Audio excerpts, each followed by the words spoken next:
الحمد لله نحمده ونستعينه ونستغفره ونؤمن به ونتوكل عليه ونعوذ بالله من شرور أنفسنا ومن سيئات أعمالنا من يهده الله فلا مضل له ومن يضلله فلا هادي له ونشهد أن لا إله إلا الله وحده لا شريك له ولا نذير له ولا وزير له ونشهد أن سيدنا ومولانا محمدا عبده ورسوله أما بعد فأعوذ بالله من الشيطان الرجيم بسم الله الرحمن الرحيم من أراد الآخرة وسعى لها سعيها وهو مؤمن فأولئك كان سعيهم مشكورا وقال تعالى من كان يريد حرث الآخرة نزد له في حرثه ومن كان يريد حرث الدنيا نؤته منها وما له في الآخرة من نصيب وقال تعالى أم كنتم شهداء إذ حضر يعقوب الموت إذ قال لبنيه ما تعبدون من بعدي قالوا نعبد إلهك وإله آبائك إبراهيم وإسماعيل وإسحاق إلها واحدا ونحن له مسلمون صدق الله العظيم اللهم صل على محمد وعلى آل محمد كما صليت على إبراهيم وعلى آل إبراهيم إنك حميد مجيد اللهم بارك على محمد وعلى آل محمد كما باركت على إبراهيم وعلى آل إبراهيم إنك حميد مجيد رضينا بالله ربا وبالإسلام دينا وبمحمد صلى الله عليه وسلم نبيا ورسولا قابل ست تکریم بزرگان محترم اور یہاں تشریف فرما میرے معزز باشعور ایمانی بھائیوں اور عزیز نوجوانوں، تمام تعریفیں اس اللہ وحدہ لا شریک لہ کے لیے خاص ہیں کہ جس اللہ نے ہم سب کو انسانی شکل عطا کی، ایمان کی عظیم دولت سے نوازا اور امام الانبیاء جناب محمد عربی صلی اللہ علیہ وسلم کی امت میں پیدا فرمایا، اور قرآن کریم جیسے عظیم کتاب کے ذریعے سے اللہ نے ہماری رہبری اور رہنمائی فرمائی۔ تمام تعریفیں اسی اللہ کے لیے خاص ہیں، اور بے پناہ تعریف اس اللہ کی کہ جس اللہ نے ہم سب کو ایک بہت ہی مبارک نسبت پر بہت مبارک جگہ میں اپنے کرم اور فضل سے جمع فرمایا۔ اللہ تعالی ہماری اس بیٹھنے کو قبول فرمائے، اللہ تعالی ہمیں حق کہنے کی، حق سننے کی اور سمجھ کر کے اس کو اپنی زندگی میں عمل میں لانے کی توفیق عطا فرمائے۔ میرے معزز باشعور ایمانی بھائیوں، اس وقت دل کی عجیب کسی کیفیت ہے۔ الحمدللہ اس مجلس میں ہمارے معزز باشعور بزرگ حضرات بھی تشریف فرمائے ہیں، اور ہمارے کثیر مقدار میں نوجوان بھی تشریف فرمائے ہیں، تو یہ چونکہ ملی جلی مجلس ہے، اس لیے کوشش کروں گا، اللہ سے اس بات کی خیر مانگتا ہوں کہ وہ بات جو ہم سب کے لیے نافع ہو، موقع کی مناسبت سے ہو، اللہ تعالیٰ میری زبان سے وہ جاری کروائے، ہم سب کے لیے جو نافع ہو، اس لیے کہ کہنے والا بھی محتاج ہے، سننے والے بھی محتاج ہیں۔ جیسے کہ مفتی صاحب فرما رہے تھے تمہید میں کہ کوئی ایک بات کسی کی زندگی کو بدلنے کے لیے بسا اوقات کافی ہوتی ہے، اور بہت سارے لوگوں کی زندگیاں اللہ کے کرم فضل سے اسباب کی تحت، اسباب کے درجے میں بعض لوگوں کی ایک ایک بات سے لوگوں کی زندگیاں بدلی ہیں، اور اس کی بے شمار واقعات موجود ہیں۔ اس لیے کہ اصل معاملہ تو اللہ کی نظر رحمت کا ہے نا، اصل معاملہ تو اللہ کی نظر کرم کا ہے۔ اگر اللہ کی نظر کرم آ جائے تو پھر آپ دیکھیے کہ حبشہ کے رہنے والے بلال، فارس کے رہنے والے سلمان، روم کے رہنے والے صہیب، ہے نا، اللہ کی نظر رحمت کی بات تھی تو سلمان فارسی بنے، صہیب رومی بنے، اللہ اکبر، بلال حبشی کیا مقام و مرتبہ پایا اللہ کی بارگاہ میں، نبی علیہ السلام کی بارگاہ میں. یہ نظر رحمت کی بات تھی نا. اور نظر رحمت نہیں پڑی تو ابو لہب پر نہیں پڑی. حالانکہ نبی علیہ السلام کی ولادت کے وقت خوشی بھی منائی، لیکن نظر رحمت اللہ کی طرف سے نہیں پڑی. اور تب لک یا محمد لہذا جمعتنا کہا جب نبی کریم صلی اللہ علیہ وسلم نے صفا کی پہاڑی پر چڑھ کے یہ اعلان کیا کہ میں اگر تم سے کہوں کہ اس کے پیچھے سے کوئی قافلہ آنے والا ہے جو تم پہ حملہ کرے گا تو تم اس کو سچا مانو گے. نبی علیہ السلام نے جب یہ بات رکھی تو ان لوگوں نے کہا کہ آپ ٹھیک کہتے ہیں، آپ کو ہم نے سچ بولتے ہوئے پایا ہے. تو آگے جب نبی علیہ السلام نے دعوت پیش کی تو بدبخت ابو لہب نے کہا تھا تبا لک یا محمد، اے محمد تیرا ناس، لہذا جمعتنا، تو نے ہمیں اس لیے جمع کیا، یہ پیغام دینے کے لیے جمع کیا. تو قرآن نے اس کا رد اسی کے انداز میں کیا، تبت یدا ابی لہب وتب.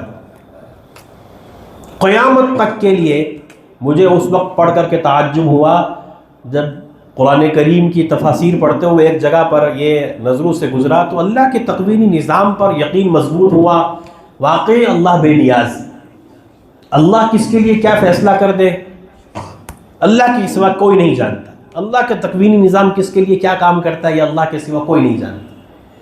ابو لہب، قرآن نے اس کے بارے میں کہا تبت یدا ابی لہب وتب، ابو لہب کے دونوں ہاتھ ٹوٹے، وہ ہلاک ہو جائے. لیکن ابو لہب کے بارے میں تو قرآن یہ کہتا ہے. اب اندازہ لگائیے، مفسرین لکھتے ہیں ابو لہب کی آگے جو اولاد تھی، بعض روایات میں آتا ہے 4 بیٹیاں تھیں، 3 بیٹیاں اور 1 بیٹے، اس طرح کی روایت بھی ہے. وہ ایمان لائی اور وہ اپنی زبان سے اللہ کا قرآن پڑھتے ہوئے اپنے باپ کے لیے کہہ رہے تبت یدا ابی لہب وتب. اسلام کا دستور حسن دیکھیے کہ باپ نہیں مانا، اللہ کی نظر رحمت نہیں ہوئی، نبی وقت کی مخالفت کی تو ہمیشہ کے لیے راندہ درگاہ ہوا. تکوینی نظام اللہ کے دیکھیے کہ کس کی زبان سے، بیٹوں کی زبان سے، بیٹیوں کی زبان سے جاری کروایا گیا کہ کہو تبت یدا ابی لہب وتب. اور دوسری طرف ابو جہل کو بھی دیکھ لیجئے. ابو جہل مکہ کا اتنا بڑا سردار تھا اور اتنی بڑی اس کی بدھی تھی، دماغ اتنا بڑا چلتا تھا اس کا کہ مکہ کے لوگ اس کو ابو الحکم کہتے تھے.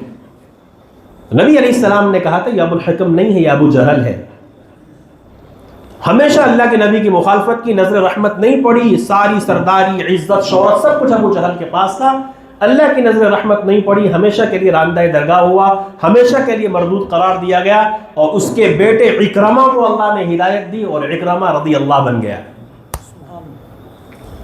یہ اللہ کا نظام سمجھ میں آتا ہے کہ نہیں؟ اکرمہ، ان کا بھی عجیب واقعہ لکھا ہے کہ جب وہ اسلام قبول کرنے کے لیے آئے، یہ روایات میں اختلاف ہوتا ہے، اس لیے اس میں واقعہ تو سچا ہوتا ہے، ٹھیک ہوتا ہے، روایات میں اختلاف ہوتا ہے کہ وہ آئے کیسے تھے، واقعہ کیا ہوا تھا. تو ایک روایت میں یہ ہے کہ ان کی وہ بھاگ رہے تھے، چھوڑ کے جا رہے تھے اس ڈر سے کہ مجھے اب رہنے کوئی نہیں دے گا مکہ میں، مجھے قتل کر دیا جائے گا، تو اس لیے وہ کہیں میں دوسرے ملک چلا جاؤں. تو ان کی اہلیہ، اکرمہ کی اہلیہ انہیں لے کر کے اللہ کے نبی کے پاس آئی. نبی علیہ السلام کی اخلاق کریمانہ دیکھیے. نبی علیہ السلام نے صحابہ سے کہا دیکھو وہ اکرمہ آ رہا ہے نا، تو اس کے سامنے اس کے باپ کی کوئی برائی مت کرنا، اس کے دل کو تکلیف پہنچے گی. اللہ کہ کتنا بڑا دشمن ہے اسلام. زندگی ساری آقا کریم کے ساتھ کیا کچھ نہیں کیا ابو جہل نے، لیکن آقا کی تعلیمات کا حسن دیکھیے. کیا کہا؟ اس کے سامنے اب وہ آ رہا ہے، اس کے باپ کو برا بلا مت کہنا. تو اکرمہ رضی اللہ بنا. اور روایات احادیث کی کتب میں حضرت اکرمہ سے روایات نقل کی گئی. یہ اللہ کا نظام. اس لیے مومن کو چاہیے کہ ہر حال میں اپنے اللہ پر ایمان مضبوط رکھے. مجھے آج ایمان کے بارے میں چند باتیں آپ سے کہنی، اس لیے تمہید کے طور پہ یہ 2 باتیں آپ کے سامنے رکھی. میں اپنی بات کو آگے بڑھاؤں، مولانا سید ابو الحسن علی میاں ندوی رحمۃ اللہ علیہ کا ایک جملہ نقل کر کے اپنی بات کو سمجھانے کی کوشش کروں گا. اللہ کرے کہ ہم اس بات کو سمجھیں.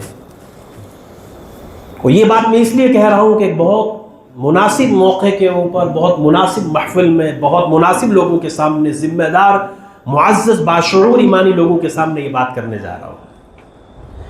حضرت مولانا علی میاں ندوی رحمۃ اللہ علیہ کے انتقال کو تقریباً 30 سال کے قریب ہونے لگے، اور یہ بات انہوں نے اس سے بھی کئی سال پہلے لکھی تھی. اللہ اکبر. وہ کہتے ہیں نا نبی علیہ الصلوۃ والسلام کی حدیث ہے اتقوا فراست المؤمن، کہ مومن کی بصیرت سے ڈرو، فراست سے ڈرو، اس لیے کہ وہ اللہ کے نور سے دیکھتا ہے. تو وہ ساری دنیا دیکھے ہوئے تھے، علم عمل تقوی کے امام تھے.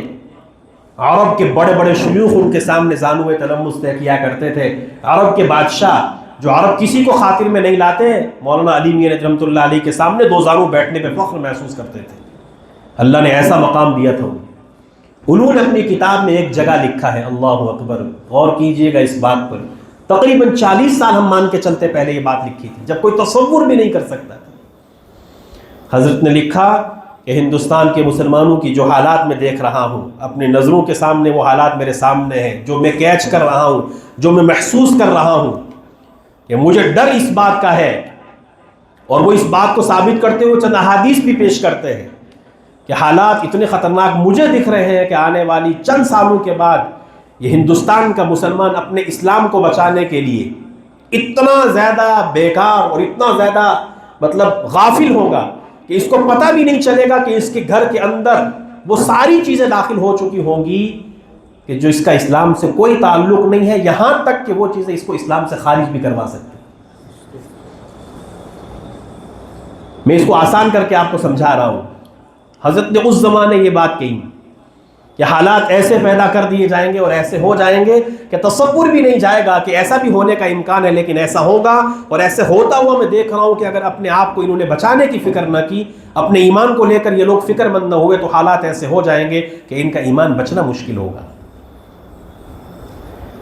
اب ایک طرف تو ان کا یہ ملفوظ، اور دوسری طرف ایک حدیث کا مفہوم نقل کر کے ان دونوں کا تقابل دیکھیے کہ نبی کریم صلی اللہ علیہ وسلم نے ایک موقع پر فرمایا جس کا خلاصہ یہ ہے کہ قرب قیامت میں میری امت پر ایسے حالات آئیں گے کہ کثیر تعداد میں لوگ نماز بھی پڑھنے والے ہوں گے، لیکن ان میں سے اکثر ایسے ہوں گے جو ایمان کے بغیر ہوں گے. نمازیں پڑھنے والے ایمان کے بغیر ہوں گے. آقا نے فرمایا بہت سارے میری امت کے ایسے لوگ ہوں گے جو بیت اللہ کا طواف کریں گے، بیت اللہ کا طواف کریں گے لیکن بغیر ایمان کے ہوں گے. ان حالات کی روشنی میں اب اپنے آپ سے ذرا سوال کیجئے، اپنے ایمان کو لے کر کے جہاں تک اعمال کی بات ہے اس اعتبار سے میں بعد میں آتا ہوں اس موضوع پر کہ امت کے اعمال کی کیا حالات ہیں. میری ان باتوں کو ذرا توجہ سے سنیں گے نا تو نتیجہ آپ ضرور نکال سکیں گے. میں اللہ کی سے پر امید ہوں کہ میری ان باتوں کا نتیجہ آپ کی سمجھ میں ضرور آئے گا. ان باتوں پہ غور کیجئے گا، کیا یہ حقائق نہیں ہے؟ ایک ہے نا ایمان کی ظاہری شکل ہونا، اللہ کے شکر کرم سے ہم ایمان والے ہیں، اللہ کے کرم سے ایمان والے ہیں، اس میں کوئی شک نہیں ہے. لیکن حالات کی سنگینی کو بھانپنا یہ ایمان والے کو کرنا چاہیے.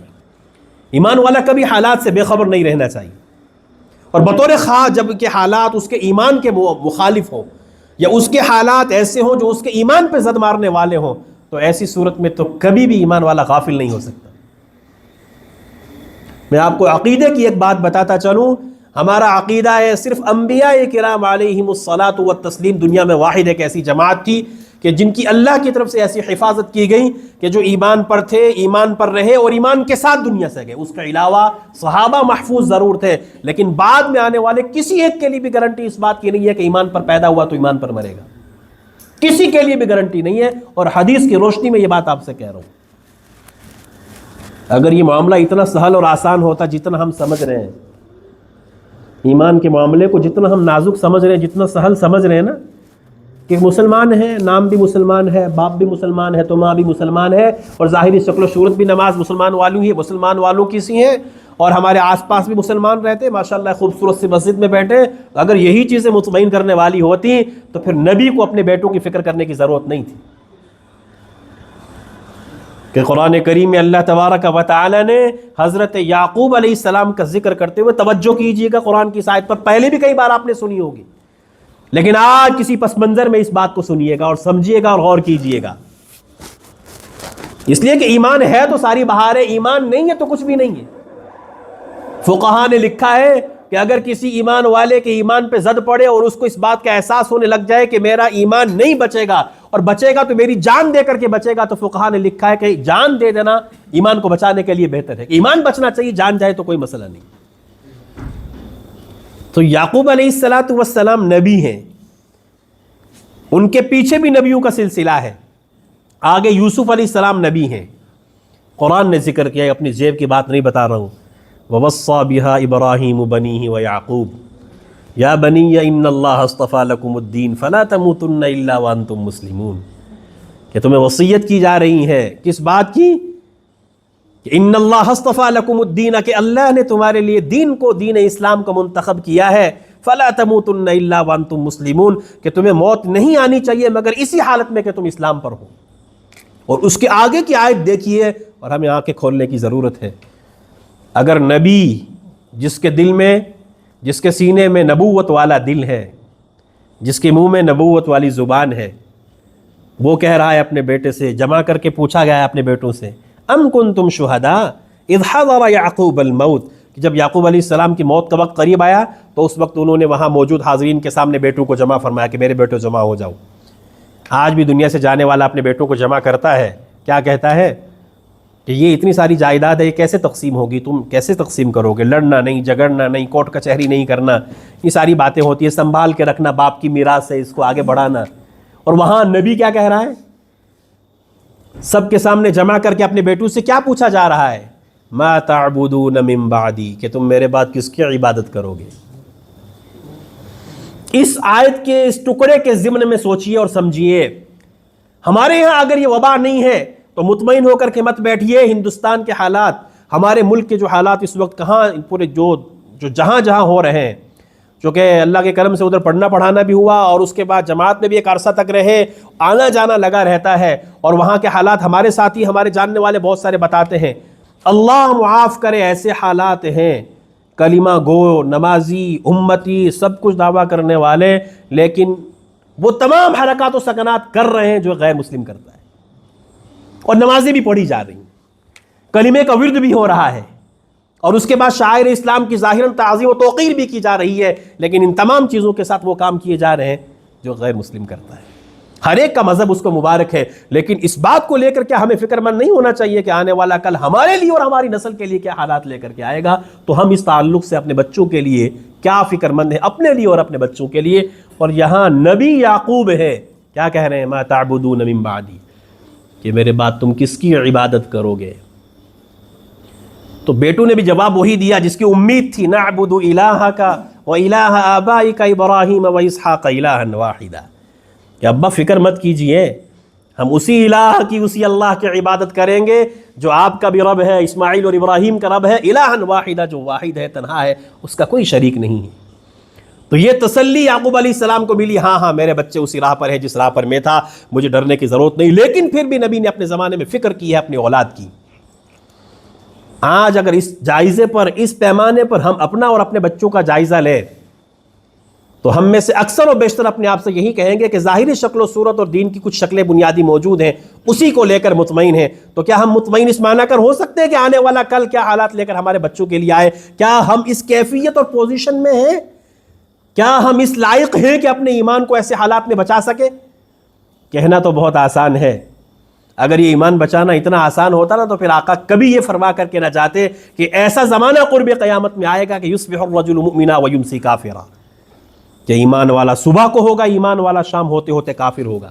یہ آقا فرما کر کے گئے، اور اس کے بعد آقا نے فرمایا کہ شام کو ایمان والا ہوگا تو صبح ہوتے ہوتے کافر ہوگا۔ یبیع دینہ بعرض من الدنیا، دنیا کے سامان کے بدلے اپنے ایمان کو بیچتا پھرے گا یہ ایمان والا۔ تو کتنے مواقع ایسے آتے ہیں ہماری زندگی میں، ہمیں پتہ بھی نہیں چلتا کہ ہماری ایمان پہ زد پڑ رہی ہوتی ہے، ہمارا ایمان کمزور ہو رہا ہوتا ہے، اور ہم اپنے خواب غفلت میں مست زندگی گزار رہے کہ سب ٹھیک ہے، چل رہا ہے چل رہا ہے چل رہا ہے۔ اگر ایمان ہی نہ بچا تو بھائیوں، بزرگوں اور دوستوں، نوجوانوں، قرآن نے پتہ کیا کہا ہے؟ فَمَنْ زُحْزِحَ عَنِ النَّارِ وَأُدْخِلَ الْجَنَّةَ فَقَدْ فَازَ، کہ سارا مسئلہ تو آخرت میں اسی چیز پر ٹکا ہوا ہے نا، کہ ایمان سلامت لے کر کے جائیں گے تو ساری بہار ہے، اور اگر ایمان نہ بچا تو زندگی ساری تہجد بھی پڑھتے رہے نا، اگر زندگی ساری اللہ کے سامنے قائم اللیل اور صائم النہار رہے، زندگی ساری ہمارے ماتھے سجدے کرتے کرتے پیشانیاں گھس گئیں، لیکن اگر یہ آخرت میں خاص کر کے خاتمہ بالخیر مقدر نہ ہوا تو آخرت میں لینے کے دینے پڑیں گے، اور اللہ کے یہاں کسی کی کوئی نہیں چلے گی۔ تو ایسے حالات کے اندر سب سے زیادہ جس چیز کی فکر کرنے کی ضرورت ہے وہ اپنے ایمان کی ہے۔ اور اسی طریقے سے اگر آپ صحابہ کی زندگی کو دیکھیں گے تو بھائیو صحابہ کی زندگی میں بھی جنہیں نبی کی صحبت حاصل تھی، ہے نا، آج ہمیں کسی بڑے عالم کی، کسی بڑے اللہ والے کی چند روزہ صحبت نصیب ہو جائے تو ہم پھولے نہیں سماتے اور لوگوں کو فخریہ طور پہ بیان کرتے ہیں، حالانکہ اس پہ کوئی ضمانت، کوئی گارنٹی نہیں ہے۔ نسبت سے تقدیر قسمت بدلتی ہے، اچھی بات ہے، اس سے فوائد بھی حاصل ہوتے ہیں، لیکن گارنٹی تو ضمانت تو نہیں ہے نا۔ لیکن نبی علیہ السلام کی صحبت میں رہنے والے صحابہ جنہوں نے نبی کریم صلی اللہ علیہ وسلم کی زبان مبارک سے سن رکھا تھا کہ یہ جنتی، یہ جنتی، یہ جنتی۔ حضرت عمر رضی اللہ تعالیٰ عنہ جلیل القدر صحابی ہیں، اللہ کے نبی کی زبان سے سنا تھا انہوں نے کہ نہیں کہ عمر جنتی ہیں، سنا تھا کہ نہیں؟ حضرت ابوبکر نے سنا تھا نا اللہ کے نبی کی زبان مبارک سے کہ ابو بکر فی الجنہ، عمر فی الجنہ، عثمان فی الجنہ، علی فی الجنہ، اور اس کے علاوہ بہت سارے صحابہ ہیں جنہیں اللہ کے نبی نے وقتاً فوقتاً کہا کہ یہ جنتی ہیں، ہے نا۔ اور وہ صحابہ قرآن پڑھتے ہوئے یہ نہیں پڑھتے تھے رضی اللہ عنہم ورضوا عنہ کہ اللہ ان سے راضی اور وہ اللہ سے راضی، صحابہ پڑھتے تھے کہ جب اللہ راضی ہے تو جنت اللہ کی ہے، تو جب اللہ راضی ہے تو جنت ملنی ہے۔ یہ سارا کچھ قرآن بھی پڑھا جا رہا ہے، رضی اللہ عنہم ورضوا عنہ بھی پڑھا جا رہا ہے، نبی علیہ السلام کی زبان سے بشارت بھی سن رہے ہیں، لیکن صحابہ کی زندگی پڑھ کر کے دیکھیے، صحابہ کے حالات اٹھا کر کے دیکھیے کہ ساروں کو فکر ہے تو صرف اسی بات کی کہ میرا ایمان کیسے بچے گا، ہم ایمان پر بچیں گے کہ نہیں بچیں گے، ہم ایمان پر مریں گے کہ نہیں مریں گے، سب کی فکر صرف ایک ہی بات کو لے کر۔ اور آج انہی کے نام لیوا یہ امتی سب سے زیادہ غافل اگر ہے تو اپنے ایمان کو لے کر۔ ہم اتنے غافل ہیں نا کہ ہم نے یہ ٹھپا لگا رکھا ہے کہ ایمان والے کے گھر میں پیدا ہوئے تو ایمان ہی پر مریں گے، اللہ کرے کہ ہم مرنے سے پہلے اس غلط فہمی سے باہر نکل آئیں۔ سیدنا حضرت عمر رضی اللہ تعالیٰ عنہ کی زندگی کے بارے میں آتا ہے، یہ وہ حضرت عمر رضی اللہ تعالیٰ عنہ تھے کہ جن کے بارے میں نبی علیہ السلام کے کثیر احادیث موجود ہیں، ان کے فضائل میں، ان کے مقام اور مرتبے کو بتلانے کے لیے اللہ کے نبی علیہ السلام کے کثیر فرمان موجود ہیں، لیکن اپنے آپ کو اسلام لانے کے بعد بھی اپنے آپ کو اتنی عاجزی کے ساتھ لوگوں کے سامنے پیش کیا کرتے تھے اور اپنے آپ میں اتنا خوف کیا کرتے تھے کہ جس کو پڑھنے کے بعد احساس ہوتا ہے کہ کیا دنیا میں یہ لوگ گزر کر کے گئے ہیں، کیسی عظیم ہستیاں تھیں یہ لوگ کہ بشارتیں بھی ہیں، سب کچھ ہے، خوشخبریاں ہیں، قرآن موجود ہے، لیکن اس کے باوجود ہمیشہ ڈرے ہوئے رہتے ہیں، ہمیشہ سہمے ہوئے رہتے ہیں کہ ہمارے ساتھ کیا ہوگا۔ کہ مشہور و معروف واقعہ ہے کہ ایک مرتبہ کوئی آدمی آیا ان کی کچہری میں، چونکہ حضرت عمر کا معاملہ بالکل ہاتھوں ہاتھ ہوتا تھا، کہ معاملہ آیا وہیں سنا اور اس کو نمٹا دیا۔ تو ایک مرتبہ ایک آدمی آیا تو بہت تاخیر ہو گئی تھی، حضرت عمر رضی اللہ تعالیٰ عنہ وہاں سے اٹھ رہے تھے اور روانہ ہو رہے تھے، آ کر کے بات سنائی تو حضرت عمر رضی اللہ تعالیٰ عنہ نے آ کر کے غصے میں ایک کوڑا اسے مار دیا کہ جب میں بیٹھتا ہوں اس کام کے لیے تو آتے نہیں، اب میں اٹھنے لگا ہوں تب آ گئے، لیکن فوراً احساس ہوا امیر المؤمنین ہیں، 22 لاکھ مربع میل کے حکمران ہیں، نبی علیہ السلام کی ڈھیروں بشارتیں سن چکے ہیں، لیکن احساس ہوا کہ عمر تو نے یہ غلط کیا، فوراً بلا کر کے کہا کہ یہ کوڑا حاضر ہے، آج تو اس کا بدلہ مجھ سے لے لے، کل قیامت میں یہ بدلہ میں نہیں چکا سکوں گا۔ سن لیجئے، یہ تھے حضرت عمر۔ ان کے بارے میں آتا ہے، حضرت عمر رضی اللہ تعالیٰ عنہ کے بارے میں آتا ہے کہ اتنے عظیم المرتبت صحابی ہونے کے بعد بھی ایک مرتبہ ایک راستے سے گزرتے ہوئے صحابہ کی ساتھیوں کی جماعت ساتھ میں ہے، ایک جگہ پر کھڑے ہو کر کے کہنے لگے کہ یہ نیچے کی بستی اور جو آپ کو میدان نظر آتا ہے، ساتھیوں سے کہا کہ اس پہ غور سے دیکھو، ساتھیوں نے کہا کیا ہے اس میں؟ کہا کہ یہ وہ بستی ہے، یہ وہ وادی ہے کہ جہاں میں اسلام لانے سے پہلے اونٹ چرایا کرتا تھا۔ میری زندگی ایسی تھی کہ شام کو جب میں واپس اونٹ لے کر گھر جاتا تھا تو میرے والد مجھے کہتے تھے تو خطاب اے عمر تو اتنا نالائق ہے کہ تو اونٹ کو بھی خالی پیٹ واپس لے کر کے آیا، تو اونٹ بھی نہیں چرا سکتا، تو کرے گا کیا؟ تو پھر اپنے ساتھیوں سے مخاطب ہو کر کے کہنے لگے قربان اسلام پر، قربان نبی علیہ السلام کی ذات اقدس پر، کہ اس عمر کو جس کو باپ یوں کہتا تھا تجھے تو اونٹ چرانے بھی نہیں آتے، اللہ نے اس اسلام اور قرآن کے ذریعے سے مجھے وہ عزت دی کہ آج میں 22 لاکھ مربع میل کا حکمران ہوں۔ تو یہ عمر اپنے آخر وقت میں اتنی ساری بشارتیں سننے کے بعد بھی انہیں اس بات کا یقین کامل تھا کہ میرے اللہ کا مجھ پہ کرم ہونا ہے، کہ میرے نبی نے مجھ سے کہا کہ عمر جنت میں داخل ہونا ہے، عمر تو جنتی ہے۔ وہ چڑھتے سورج سے زیادہ آقا کی بات پہ یقین رکھتے تھے، لیکن آخرت کا ڈر، اپنے ایمان کی فکر اتنی تھی کہ دنیا سے جاتے ہوئے بھی کیا کہہ رہے ہیں اپنے بیٹے عبداللہ سے کہ بیٹے میرے سر کو زمین پر رکھ دے تاکہ میرے اللہ کو ترس آ جائے، میرے سر کو زمین پر رکھ دے تاکہ میرے اللہ کو مجھ پہ ترس آ جائے کہ میرا ایمان سلامت رہے۔ سوچئے ذرا اس بات پہ غور کیجئے، ہمارے پاس کیا کوئی گارنٹی ہے؟ ہمارے پاس کوئی ضمانت ہے؟ ہمارے پاس کوئی لکھا ہوا موجود ہے کہ تم نے جنت میں جانا ہے؟ ہمارے پاس کوئی لکھی ہوئی بات ہے کہ ہم ایمان پر مریں گے؟ کسی کے پاس کوئی گارنٹی نہیں ہے، بڑے سے بڑا محدث ہو، یہاں تک کہ قطب ابدال ہی کیوں نہ ہو، تابعین تبع تابعین تک لے کے چلے جائیے آپ، کسی کے پاس کوئی گارنٹی نہیں ہے. تو پھر اپنے ایمان پر مطمئن کیسے ہو کر کے بیٹھا جا سکتا ہے؟ اپنی نسلوں کی فکر کیسے نہیں کی جانی چاہیے؟ کیسے اپنی نسلوں کو اور اپنے آپ کو دین اسلام پر باقی رہنے کے لیے محنتیں کی جانی چاہیے؟ ہم قربان نہ جائیں اس اللہ پر جس اللہ نے ہمیں کلمہ دیا. ہم قربان، اللہ کی قسم کھا کے کہتا ہوں، بڑے معزز لوگوں کے سامنے یہ جملہ کہہ رہا ہوں، اعتماد اور وثوق کے ساتھ کہہ رہا ہوں، ہم زندگی ساری، پوری زندگی کا ایک ایک لمحہ سجدے میں رہ کر کے اللہ کی اس نعمت کا شکر ادا نہیں کر سکتے کہ جس اللہ نے ہمیں ایمان والا بنایا. ہمیں نہیں پتا کہ یہ ایمان کیا چیز ہے.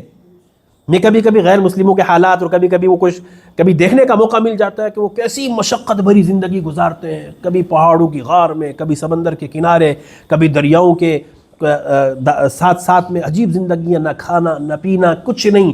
ان کا مقصود بھی یہ ہوتا ہے کہ ہم اللہ سے اپنے اس کے قریب ہو رہے ہیں. ان کے مذہب کے اعتبار سے وہ کر رہے ہیں کوششیں، لیکن ہمارا ایمان چونکہ اللہ کے قرآن پر ہے تو قرآن نے کیا کہا؟ اللہ اکبر. افحسب الذین کفروا ان یتخذوا عبادی من دونی اولیاء انا اعتدنا جہنم للکافرین نزلا. کہ محنت تو کتنی ہو رہی ہے، ننگے ہیں، بھوکے ہیں، جسم پیٹ ایسے ہو گیا ہے، ہڈیوں کا ڈھانچہ بن گئے ہیں. تصور یہ ہے کہ ہم آگے بڑھے جا رہے ہیں، تصور یہ ہے کہ ہم جو ہے ان کو شاید جنت، ان کے یہاں سورگ کہلاتی ہے، ہم اس کے حقدار بن رہے ہیں. لیکن چونکہ ایمان نہیں ہے نا، کتنی مشقتیں ہیں لیکن بغیر ایمان کے ہیں. تو قرآن نے کہا انا اعتدنا جہنم للکافرین نزلا. اور پھر آگے قل هل ننبئکم بالاخسرین اعمالا. قرآن کی آیت پہ غور کیجئے. میں آپ کو بتاؤں، اے نبی کہہ دیجئے، هل ننبئکم، میں تمہیں بتاؤں، بالاخسرین اعمالا، کون ہے وہ لوگ کہ جو اعمال کے اعتبار سے خسارے والے ہیں. الذین ضل سعیہم فی الحیاۃ الدنیا، کہ وہ لوگ کہ جن کی دنیا کی زندگی کی محنت ضائع کر دی گئی. وہم یحسبون انہم یحسنون صنعا، وہ اپنی جگہ گمان کرتے ہیں کہ بہت اچھا کام کر رہے ہیں، بہت محنت کر رہے ہیں. کون ہے یہ لوگ؟ قرآن نے اس کو بتا دیا، اولئک الذین کفروا بآیات ربہم، یہ وہ لوگ ہیں جنہوں نے اپنے رب کی آیات کا انکار کیا ہے. تو کون ہے وہ لوگ جو رب کی آیات کا انکار کرتے ہیں؟ ہم تو نہیں نہ کرتے انکار.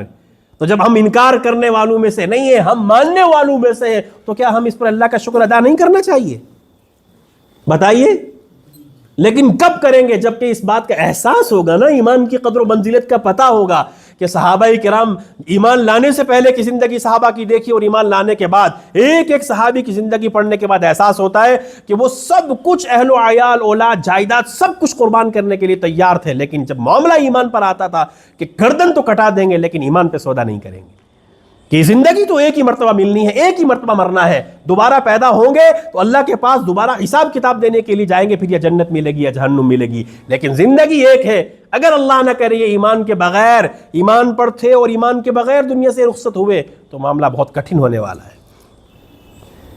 اب میں اس بات کو سمجھاتا ہوں، آپ کے دل میں ایک سوال پیدا ہوگا، ایسا کیسے ہوگا، کیسے ہو سکتا ہے کہ ہم ایمان والے ہیں لیکن ہمارا ایمان کمزور ہوگا، اور ہم ایسا ہو سکتا ہے ہم ایمان سے ہاتھ دھو بیٹھیں. اس بات کو سمجھیے اچھے سے. اس بات کو بھی مولانا علی میاں ندوی رحمۃ اللہ علیہ نے سمجھایا.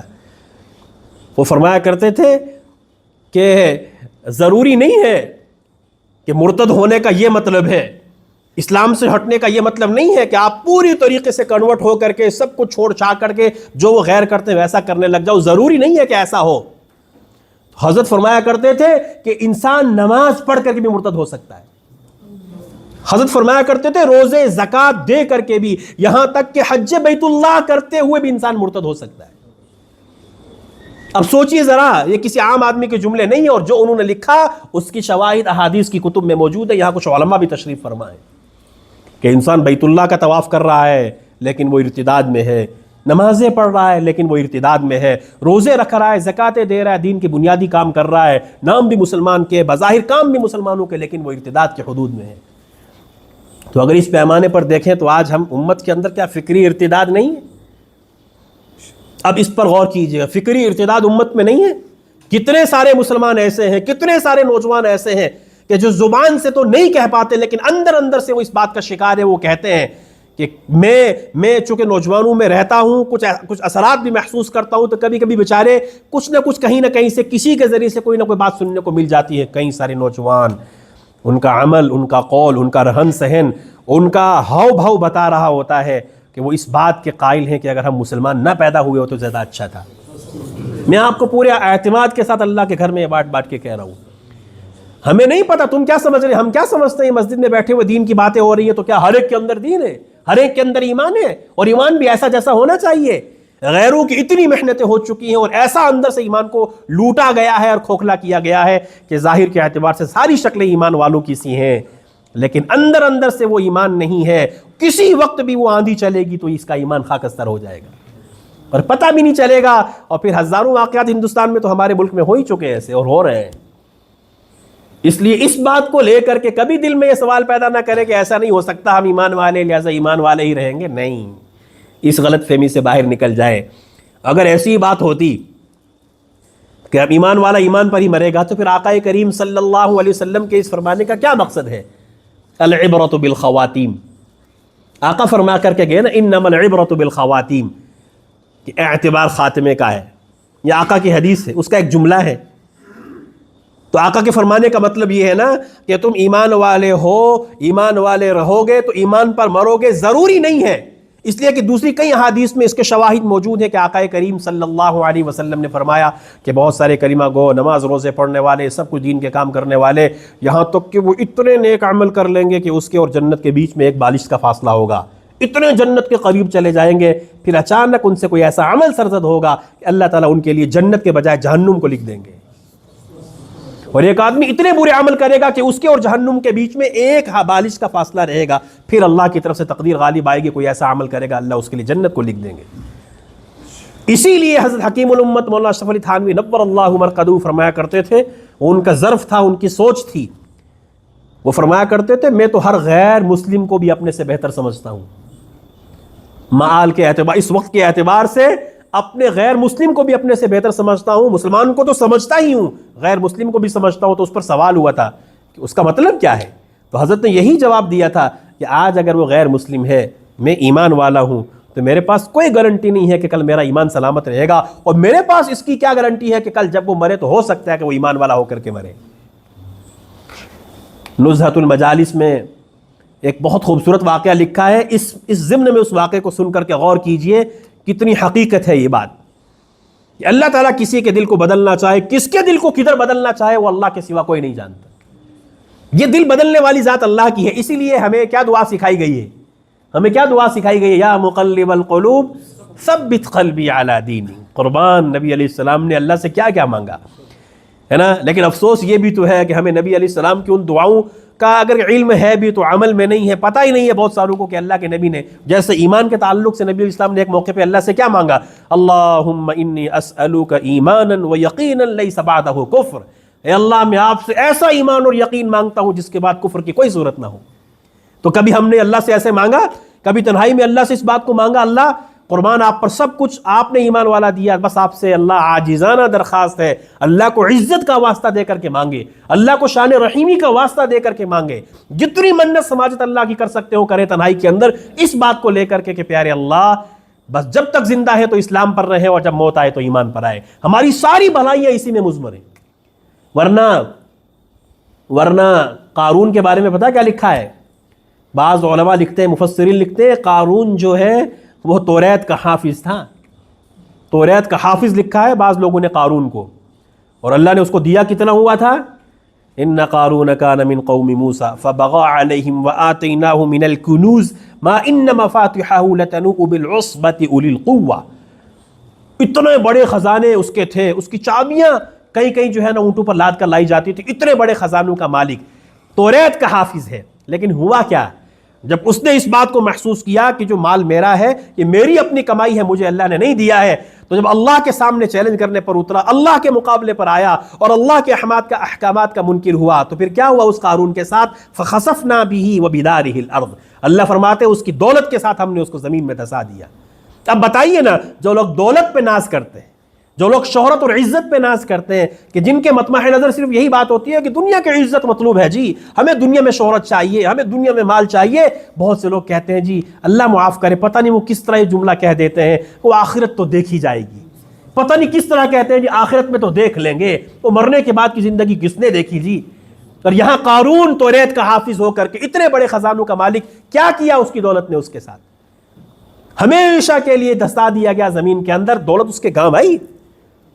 قرآن نے اس کو بیان کیا ہے نا. ہمارے لیے اللہ کا قرآن اس سے بہتر کون سی کتاب ہو سکتی ہے؟ ہمارے نزدیک بھی یہی معیار ہے نا کہ جو عزت والا ہے وہی ہے جس کے پاس دولت ہے، وہی جس کے پاس مال ہے، شہرت ہے، جس کا جو فیم ہے، جس کے لوگ سنتے ہوں، جس کے پیچھے لوگ چلتے ہوں، ایم ایل اے ہو، منسٹر ہو، وزیر اعظم ہو، یا دنیا کے اور بڑے عہدے جو بھی کچھ ہے، یہی معیار سیٹ کر دیا گیا ہے کہ عزت کے یہی معیار ہے. اگر یہی عزت کا معیار ہے تو پھر کامیاب تو قارون بھی ہونا چاہیے نا. لیکن کیا ہوا قارون کے ساتھ؟ ہمیشہ کے لیے راندہ درگاہ، ہمیشہ کے لیے مردود. اب قارون کی ساری دولت بھی اللہ کے سامنے وہ پیش کر دے بالفرض والمحال، تب بھی اس کے لیے کامیابی کی کوئی صورت نہیں. اس لیے اس زوم سے باہر نکلے. اگر ہم ایمان پر مرے، اللہ کی قسم بھوکے مر گئے نا، ننگے مر گئے، ہمارے جسم پہ کپڑے نہ ہوئے، ہماری ہڈیاں سامنے ہوئی صرف، اور بھوکے مرے ہیں، لیکن ایمان کے ساتھ اگر لا الہ الا اللہ کے ساتھ مرے تو ہم اس جنت کے بادشاہ بنیں گے، اس جنت کے حقدار بنیں گے کہ جس کے بعد داخل کرنے کے بعد پھر کسی کو وہاں سے نکالا نہیں جائے گا. ہم دنیا کی کسی حسین جگہ کو دیکھتے ہیں تو کیا کیفیت بنتی ہے؟ کسی بھی خوبصورت پکنک سپاٹس پہ جاتے ہیں تو کیا ہماری کیفیت ہوتی ہے؟ دل یہ کرتا ہے کہ کچھ دیر اور رکے، مجبوری نہ ہو، واپس گھر کے تقاضے ذمہ داریاں نہ ہو تو دل کہتا ہے تو یہیں رک جا. اتنی خوبصورت جگہ ہے، آبشار ہے، دریا ہے، آگے خوبصورت پارک ہے، کیسی خوبصورت لہلہاتے جو ہے چشمے ہیں، اور کیسی خوبصورت درخت ہے، کیا وادیاں ہیں، ہے نا. کیا حیثیت ہے ان تمام چیزوں کو اللہ کی جنت کے ساتھ؟ کیا حیثیت ہے کہ جس جنت کے بارے میں آقا کریم نے فرمایا صلی اللہ علیہ وسلم کہ جنت کو اللہ نے ایسا بنایا نہ کسی آنکھ نے دیکھا، نہ کسی کان نے سنا، نہ کسی دل پر اس کا گمان بھی گزرا کہ جنت کیسی حسین ہوگی. اور استغفار کرنے والوں کے بارے میں حدیث میں آتا ہے کہ جنت میں ایک درخت ہے جس کا نام طوبہ ہے. اللہ تعالیٰ وہ درخت اللہ نے ان لوگوں کے لیے تیار کر رکھا ہے جو دنیا میں کثرت سے استغفار کرتے ہیں. نبی علیہ السلام نے فرمایا گھوڑے پر سوار ہو کر اگر اس کے سائے میں دوڑے 70 سال لگ جائیں گے، وہ سایہ ختم نہیں ہوگا. اور قرآن کے بارے میں جو قرآن نے جو جنت کا تصور بیان کیا وہی سمجھنے کے لیے کافی ہے کہ جنت کو اللہ نے کیسا بنایا ہے. تو یہ جنت کس پر منحصر ہے؟ اپنے ایمان پر منحصر ہے. ایمان ہے تو یہ ساری نعمتیں ہیں، اور ایمان نہیں ہے تو پھر آخرت کی زندگی میں جو جہنم کی صورت میں عذاب ہونا ہے، وہ جہنم جس کا تصور بھی رونگٹے کھڑے کر دینے کے لیے کافی ہونا چاہیے.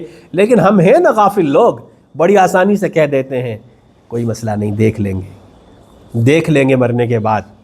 حالانکہ جن لوگوں کے نبی علیہ الصلوۃ والسلام اپنی آنکھوں سے جنت اور جہنم کو دیکھ کر کے آئے تھے، وہ ساری کیفیت اللہ کے نبی نے اس امت کے سامنے رکھی.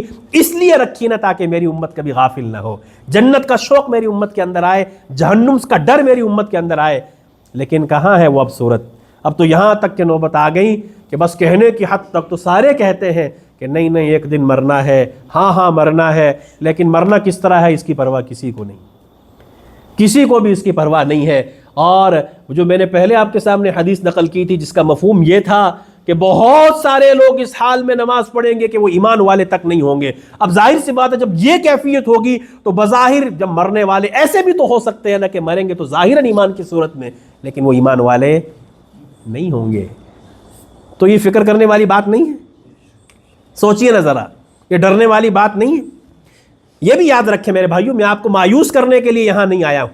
واللہ آپ ایمان میں مجھ سے بہتر ہوں گے، مجھے کسی کے ایمان پر کوئی شک و ڈاؤٹ نہیں ہے. لیکن جو حالات کی سنگینی ہے، اگر ہم اپنے ایمان کو لے کر، اپنی نسلوں کو ایمان کو لے کر فکر مند نہ ہوئے، ہماری بچے جو اسکولوں کالجز میں جہاں پڑھتے ہیں، ان کی جو تربیت ہے، ان کی ذہنی نشو و نما ہے، ان کے اندر جو کچھ بھرا جا رہا ہے، اگر اس کی فکر ہم نے اس کے توڑ پر یہ کہ وہ پڑھیں بھی لیکن ان کا ذہن اسلامی ہو، وہ پڑھیں بھی ان کے ذہن میں اس بات کو محفوظ کر دیا جائے پتھر کی لکیر کی طرح کہ بیٹا آپ سب کچھ پڑھیے، لیکن آپ کے ذہن میں کبھی ایک لمحے کے لیے بھی خیال نہیں آنا چاہیے کہ میرے لیے اسلام کے علاوہ کوئی اور راستہ ہے، میرے لیے دین کے علاوہ کوئی اور راستہ ہے. میں سب کچھ قربان کر سکتا ہوں لیکن اپنے دین کو کبھی نہیں چھوڑ سکتا.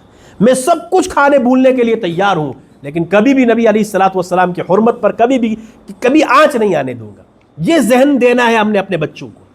اس لیے جب تک یہ کیفیت جذبات کے ساتھ پیدا نہیں ہوگی، میں عام طور سے جذبات میں بات کرنے کا قائل نہیں ہوں، میرے عام طور سے باتیں دھیمے لہجے میں ہوتی ہیں، لیکن یہ باتیں ایسی ہیں کہ حالات ایسے پیدا کر دیے گئے ہیں اور ہم اتنے غافل ہیں کہ ہم میں سے کسی کو بھی اس کی پرواہ نہیں ہے کہ بسا اوقات بعض نوجوان آ کر کے ایسا سوال کرتے ہیں، میں آپ کو پورے وثوق کے ساتھ کہتا ہوں کہ سنتے ہوئے بھی احساس ہوتا ہے کہ یہ سوال اس کے دل میں آیا کیوں اور کیسے آیا. ایک حد تک تو سوال کرنا صحیح ہے، سوال کرنا چاہیے، کوئی دقت والی بات نہیں ہے، لیکن وہ سوال اس کے پیچھے ایک دماغ ہوتا ہے. وہ سوال اس کے پیچھے ایک وجہ ہوتی ہے اور اس کے کنیکشن کئی جگہ جڑے ہوئے ہوتے ہیں. ایک سوال تو ہے نا جو ہماری مسلکی اختلافات ہیں، ان کو چھوڑیے، یہ کوئی سوال نہیں ہے. میں ان کی طرف آپ کی توجہ مبذول نہیں کروا رہا ہوں، میں ان سوالات کی طرف توجہ مبذول کروا رہا ہوں جو براہ راست ایمان سے تعلق رکھتے ہیں. یعنی وہ سوال ایسا ہوتا ہے اگر اس کا جواب اسی کے لہجے میں جواب دیا جائے تو مطلب یہ ہے کہ وہ اپنے اندر ایمان کو مشکوک قرار کر کے اپنے اندر مشکوک ایمان لے کر سوال کر رہا ہے، کہ وہ اس کا دل یہ کہتا ہے کہ میرا دل اس پر مطمئن نہیں ہے، میں کلمے پر مطمئن نہیں ہوں، میں نبی پر مطمئن نہیں ہوں، میں قرآن پر مطمئن نہیں ہوں، میں لا الہ الا اللہ پر مطمئن نہیں ہوں، مجھے اس کا جواب چاہیے. تو یہ ایمان والے کے گھر میں پیدا ہونے والے بچے کی یہ کیفیت آئی کیوں؟ اس کا ذمہ دار کون ہے؟ اگر نہ ہونا تو کیا چاہیے تھا کہ ایمان والے کے دل میں جب ایسے سوال آئے نا، وہ خود اس بات کو سمجھائے کہ ساری دنیا غلط ہو سکتی ہے، میرے اللہ کا قرآن غلط نہیں ہو سکتا. ساری دنیا غلط ہو سکتی ہے، میرے نبی کا فرمان غلط نہیں ہو سکتا. ساری دنیا غلط ہو سکتی ہے، میرے قرآن نے جو عقیدہ آخرت مجھے دیا ہے وہ کبھی غلط نہیں ہو سکتا. ساری دنیا اپنے مافیہا کے ساتھ غلط ہو سکتی ہے، لیکن ایمان والے کے لیے جنت اور جہنم کا جو تصور قرآن نے دیا ہے وہ کبھی غلط نہیں ہو سکتا. بعض مرتبہ نوجوان پوچھتے ہیں جنت ہے بھی کوئی چیز کہ نہیں، اور جنت کا تذکرہ کہاں ہے؟ قرآن میں. ایمان والا سوال کرتا ہے کہ جنت کا کنسپٹ جو ہمیں دیا جاتا ہے، اور بعض مرتبہ لوگ اس طرح سوال کرتے ہیں، نوجوان یہ مولوی کہتے ہیں جنت جنت جہنم جہنم، یہ کیا چیز ہے، یہ کہاں سے ثابت ہے؟ قرآن میں ثابت ہے، اور پوچھنے والا ایمان والا ہوتا ہے. اب سوچئے نا ذرا یہ حالات کی سنگینی، اس کا ذمہ دار کون ہے؟ اس لیے میرے نوجوانوں سے اپنے گزارش ہے، بڑوں سے یہ گزارش ہے، ان فکروں کو اپنے اندر پیدا کیجئے. اپنے نوجوان بچوں کو کتاب و سنت کے ساتھ جوڑیے، دین کے ساتھ جوڑیے. کم سے کم دین کے تعلق سے اتنا فہم اور ذوق اور شوق تو ہو کہ جب ایمان پر بات آئے تو کوئی کمپرومائز ہمارے نوجوان نہ کریں، سب چیزوں کو برداشت کر لیں. اس لیے کہ میں نے جو بات جہاں سے بات یہ یہاں اس طرف آئی تھی وہ بات وہاں سے شروع کرتا ہوں، پھر اب بات ختم بھی کروں گا کہ ہمارا سب سے بڑا دار و مدار اسی پر ہے کہ اگر ہمارا ایمان پر خاتمہ ہوگا تو ہم کامیاب ہیں، اور اگر ایمان پر خاتمہ نہیں ہے نا تو پیچھے ہماری قبر پر آ کر کے نہ کوئی گلاب کے پھول بھی ڈال لے، ہے نا، کوئی خوبصورت اور اس سے بھی بڑھیا پھول لا کر کے قبر پر ڈال دے، اور کیوڑا اور اس سے بہتر عود وغیرہ آ کر ہماری قبروں پر کوئی چھڑک دے. اگر ایمان پر نہیں مرے تو اللہ کی قسم اندر ہمارے لیے ہلاکت ہی ہلاکت. اور اگر ایمان پر مرے نا اور ہماری قبریں پھٹ بھی جائے، پھوٹ بھی جائے، ہمارا جسم سڑ بھی جائے، مٹی میں مٹی ہو جائے، لیکن ایمان پر مرے ہوں گے تو برزخی زندگی میں جنت کی ہوائیں ہمارا مقدر ہوں گی. کب؟ لیکن جب ایمان پر مریں گے. اور یہ اللہ کے نبی علیہ السلام کی حدیث ہے جس کو سنا کر کے اب بات ختم کرتا ہوں. آقا نے فرمایا تھا اعتبار خاتمے کا ہے، اعتبار خاتمے کا ہے. اس کو ایک مثال اور واقعے کے ذریعے سے بھی سمجھ لیجئے اعتبار خاتمے کا کیسا ہے. کہ غزوہ خیبر کے موقع پہ اللہ کے نبی صلی اللہ علیہ وسلم جب صحابہ کرام کی جماعت کے ساتھ تشریف فرما تھے تو وہاں پر ایک یہودیوں کا چرواہا بکری چرا رہا ہے.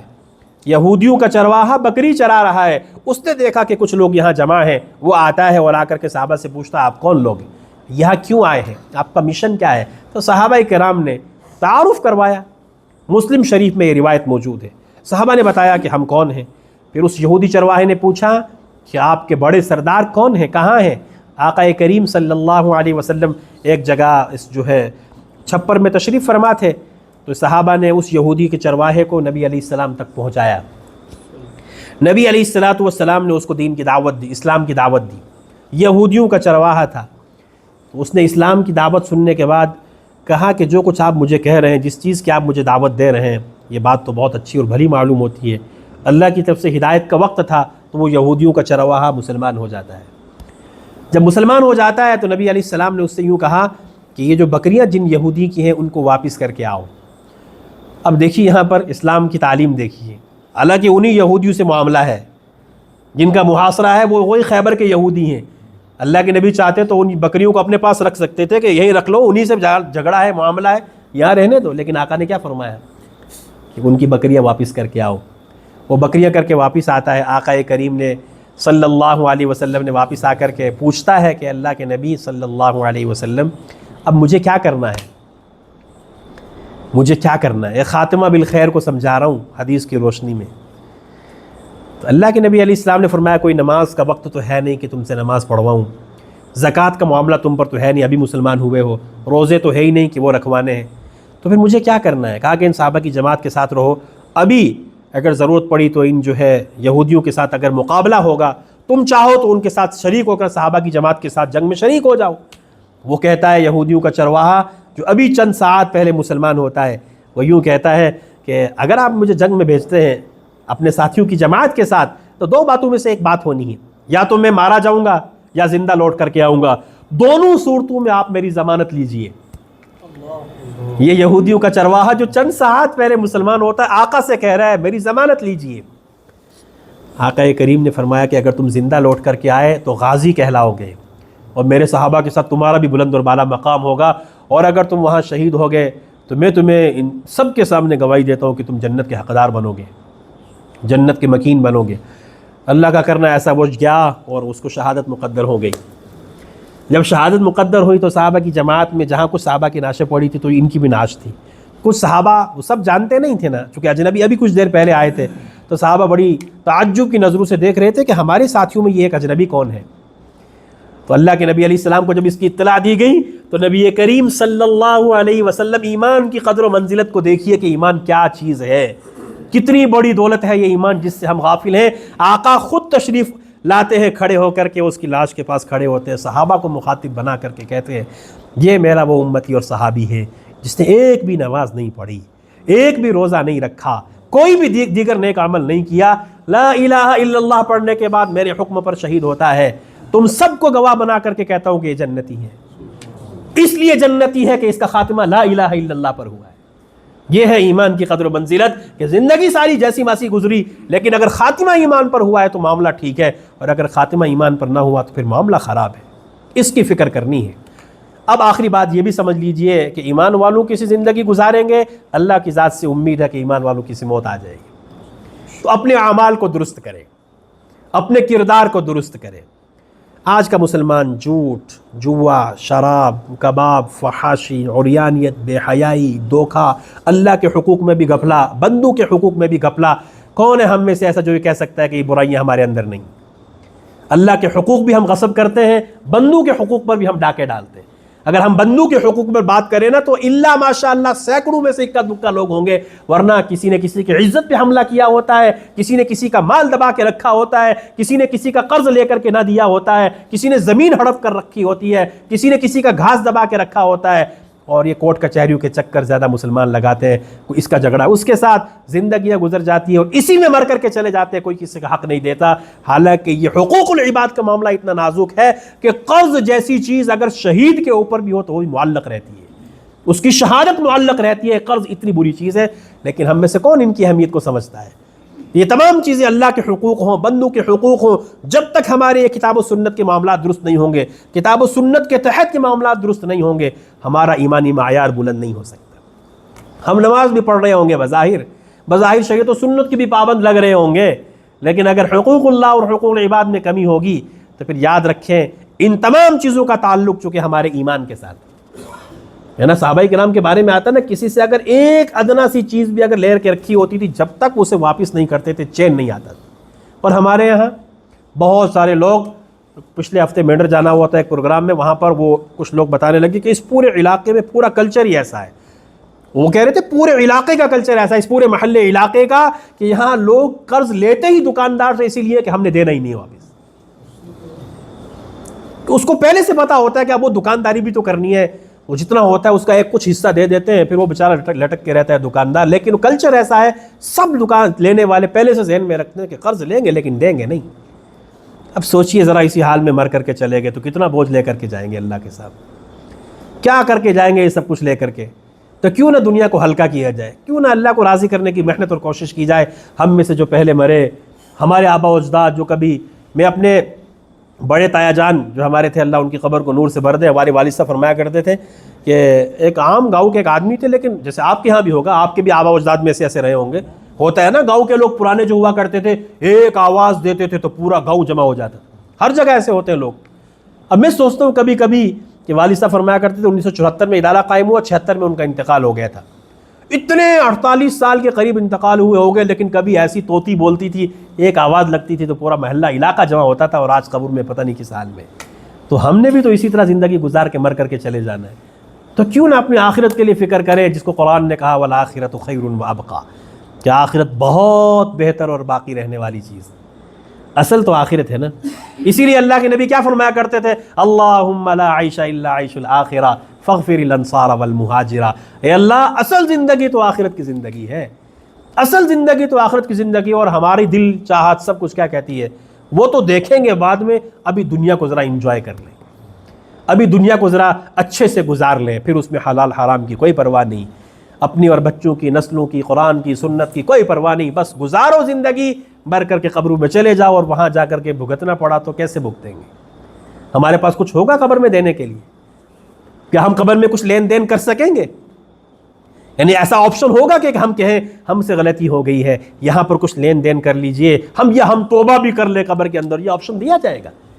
نہیں ہوگا یہ آپشن. وہاں پر تو صرف جو لے کر کے گئے ہیں ساتھ میں، اگر اعمال صالحہ ہیں، اللہ کو راضی کر کے گئے ہیں تو جنت ہے، قبر میں جنت کی بہاریں ہیں. اور اگر معاملہ اس کے برعکس ہے تو پھر انسان افسوس کرے تو کوئی فائدہ نہیں. قرآن نے تو اس کو بہت پہلے بیان کر دیا ہے.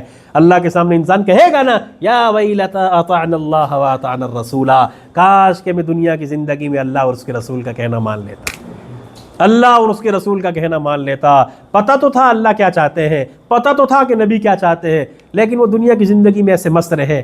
بناؤ بڑی بڑی بلڈنگیں، بڑے بڑے پروگرام اور منصوبے پلان بناؤ، بڑی بڑی زندگیاں گزارنے کے پلان اور منصوبے بناؤ، اور موت ہمارے ایسے پیچھے کر رہی ہے ہمیں اس کا تصور بھی نہیں ہے.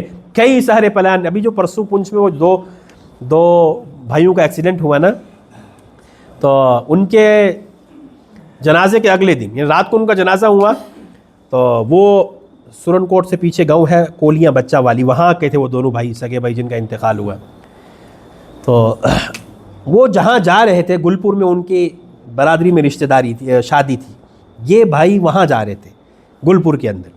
اللہ کا نظام دیکھیے نا، موت کیسے انسان کا پیچھا کرتی ہے. ہم موت کے نظام کو سمجھ لینا تو آدھی پریشانیاں تو ہمیں اس طرح دور ہو جائیں گی، آدھے ہم اس طرح اللہ سے قریب ہو جائیں گے اگر ہمیں موت کا فلسفہ سمجھ میں آ جائے، کیسے موت ہمارا پیچھا کرتی ہے. اگلے دن کیا ہوتا ہے کہ ایک میاں بیوی، اور ان میاں بیوی، ان کا نکاح میں نے پڑھایا تھا تقریباً آج سے 6 سال پہلے. مجھے فون آتا ہے اگلے دن کہ وہ متوفیہ کا بھائی مجھے فون کرتا ہے کہ آپ نے میری بہن کا نکاح پڑھایا تھا، تو آج اس کا جنازہ ہے، تو آپ جنازہ بھی پڑھا دیں. تو پھر میں نے پوچھا ہوا کیا، تو کہنے لگے وہ جو 2 بھائی انتقال کر گئے تھے وہ ہمارے رشتہ دار تھے، تو ہم دونوں میاں بیوی تعزیت کرنے کے لیے ان کے گھر جا رہے تھے، کر کے واپس آئے تو کلائی کے پاس موٹر سائیکل پر تھے. اللہ کی طرف سے نظام دے کہ اوپر سے پتھر ایک آتا ہے، شوہر کو نہیں لگا، بیوی کے سر پہ لگا اور اللہ کو پیاری ہو گئی. 6 سال پہلے میں نے نکاح پڑھایا اور 6 سال کے بعد میں نے ہی جنازہ پڑھایا. یہ ہے. اور وہ جا رہے ہیں کس کی؟ ان 2 نوجوانوں کی تعزیت کے لیے. واپس آ رہے ہیں تو گھر میں لاش پہنچ رہی ہے. یہ ہے زندگی، یہ ہے اصل حقیقت جس کے لیے ہماری ساری تگ و دو، بس کوششیں، بس لڑو، آپس میں مقدمے کرو. آج کورٹ کچہری میں جا کر کے دیکھیں نا، 90% مسلمان ہیں. کیا معاملات ہیں کہ جی اس نے میری یہ جگہ دبائی ہوئی ہے، اس نے یہ کیا ہوا ہے میرے ساتھ، اس نے ایسا کیا ہوا ہے میرے ساتھ. اور بسا اوقات غیر مسلم یہ سب دیکھے، جن کا محمد، جن کا قرآن، جن کے پاس یہ ساری نعمتیں، اور ان کی حالت یہ ہے آپس میں لڑ کے مر رہے ہیں. مقدمات جھوٹے ایک دوسرے پر کیے جا رہے ہیں، ایک دوسرے کی عزتوں کو اچھالا جا رہا ہے، ایک دوسرے کی غیبت بہتان ترازی کر کے معاشرے کو بد سے بدتر کیا جا رہا ہے. اور سب اسی زندگی میں، اسی تعفن زدہ معاشرے میں جی رہے، احساس کسی کو نہیں. اس لیے ایمان والوں کی زندگی گزاریں گے تو اس کے لیے محنت کرنی پڑے گی. اس لیے اس کے 2 راستے ہیں، یا تو دعوت تبلیغ والی محنت ہے، یا اللہ والوں کی صحبت ہے، یا اس کے علاوہ بھی انسان اچھے معاشرے میں، اچھی سوسائٹی میں کتاب اللہ اور سنت رسول سے جڑ کر کے بھی اپنے مزاج کو، اپنے آپ کو سدھار سکتا ہے. لیکن جب تک کہ انسان اچھے معاشرے اور سوسائٹی میں نہیں آئے گا، جب تک کہ اس کے دل میں اللہ کی کتاب اور نبی کی تعلیم کی عظمت نہیں آئے گی، اور جب تک کہ خود اس کو اس بات کا احساس نہیں ہوگا کہ میری سب سے بڑی ترجیح میرا ایمان ہونا چاہیے، تب تک یہ کام اس کے لیے سہل اور آسان ہونے والے نہیں. جس دن یہ سمجھ میں آ گیا کہ میری سب سے قیمتی چیز ایمان ہے، جس دن یہ سمجھ میں آ گیا کہ میری سب سے قیمتی چیز ایمان ہے، تو اس دن انسان کے لیے سب کو چھوڑنا آسان ہے. پھر انسان حلال ہی کو اپنائے گا، پھر حرام کے قریب بھی نہیں جائے گا، پھر حرام سے ایسے بھاگے گا جیسے سانپ کو دیکھ کر کے بھاگتا ہے. اس لیے ان چیزوں پہ ذرا غور کرنے کی ضرورت ہے. اللہ ہم سب کو جب تک زندہ ہیں اسلام پر رکھے. یہ جو بکھری باتیں چند آپ سے کہی گئی ہیں، اللہ کرے کہ ہم سب اس پہ عمل پیرا ہو جائے.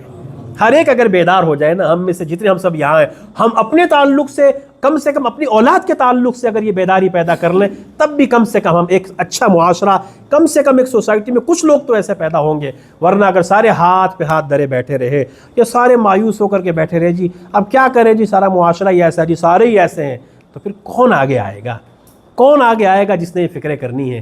اس لیے اس تعلق سے فکریں کریں. ماشاءاللہ آپ کے راجوری میں کم سے کم یہ چیز ایک بہت اللہ کے کرم سے تحدیث بالنعمت کے طور پہ آپ کے ماشاءاللہ کچھ حضرات کی محنت اور قربانیوں کے صدقے میں یہ ایک ماحول ہے. تو آپ جتنے ذمہ دار تشریف فرما ہیں آپ سے عاجزانہ درخواست ہے کہ اس مشن میں اپنا حصہ ڈالیں، خود سامنے آئیں. جس طرح دنیائی معاملات میں ہم آگے آ کر کے جو ہے نا فرنٹ سے لیڈ کرتے ہیں اور لوگوں کی رہنمائی کرتے ہیں، تو دینی معاملات میں بھی لوگوں کو اس طرف راغب کریں، لوگوں کو سمجھائیں ہمارے لیے اصل دنیا نہیں ہے اصل دین ہے، ہمارے لیے اصل دنیا نہیں ہے اصل آخرت ہے. اور اس کے ساتھ دنیا بھی اچھی ہو تو کیا قباحت؟ اگر دینی معاملات کے ساتھ دنیا اچھی ہو تو کوئی قباحت نہیں. اس لیے کہ قرآن نے ہمیں کیا سکھایا؟ ربنا آتنا فی الدنیا حسنہ وفی الآخرۃ حسنہ. تو اصل چیز یہ ہے کہ دنیا اچھی ہو کوئی پرابلم نہیں ہے، لیکن مسئلہ کیا ہے؟ ایمان مضبوط ہونا چاہیے. بس ایمان پہ کمپرومائز نہیں ہونا چاہیے، ہے نا. جیسے صحابہ کرام کے بارے میں آتا ہے نا کہ ایک صحابی سے پوچھا گیا کہ صحابہ ہنستے تھے. آخر میں عجیب سی بات ذہن میں اللہ نے ڈال دی، اس پہ ختم کرتے ہیں بات کو. ایک صحابی سے پوچھا گیا کہ صحابہ کرام کی جماعت، صحابہ کرام ہنسا کرتے تھے کہ نہیں؟ اس لیے کہ جب انسان ہنستا ہے نا تو وہ ایک خوشی کا اظہار بھی ہوتا ہے، اور جب انسان ہنستا جب انسان کے اندر کوئی غم اور مصیبت. آپ نے کسی مغموم آدمی کو ہنستے ہوئے، جس کے اندر کوئی غم ہو، کسی کے بیٹے باپ کا، کسی کی ماں کا انتقال ہو، اس کو کوئی ہنستے ہوئے دیکھتا ہے؟ نہیں دیکھتا. تو انسان ہنستا جب انسان کو اندر اطمینان ہوتا ہے. تو پوچھا کیا صحابہ ہنسا کرتے تھے؟ تو صحابی رسول کا جواب یہ تھا کہ ہاں صحابہ ہنستے تھے، لیکن صحابہ کے دل میں ان کا ایمان پہاڑ سے بھی زیادہ مضبوط ہوتا تھا. اس لیے ہم خوش رہیں، اچھا مکان، اچھا گھر، اچھی گاڑی، اچھی نوکری، اچھا جاب، کوئی حرج نہیں ہے، لیکن ہمارا سب سے پہلا اور آخری تعارف لا الہ الا اللہ محمد الرسول اللہ. اسی پر جینے کا عزم کرے، اسی پر مرنے کی ٹھان لیں، اور پھر انشاءاللہ دنیا میں بھی عزت ملے گی اور آخرت میں بھی عزت ملے گی. اللہ ہم سب کو جب تک زندہ ہیں کتاب و سنت پر رکھے، اور اپنے وقت متعین پر اللہ ہم سب کو ایمان کامل پر موت عطا فرمائے. وآخر دعوانا الحمد للہ رب العالمین.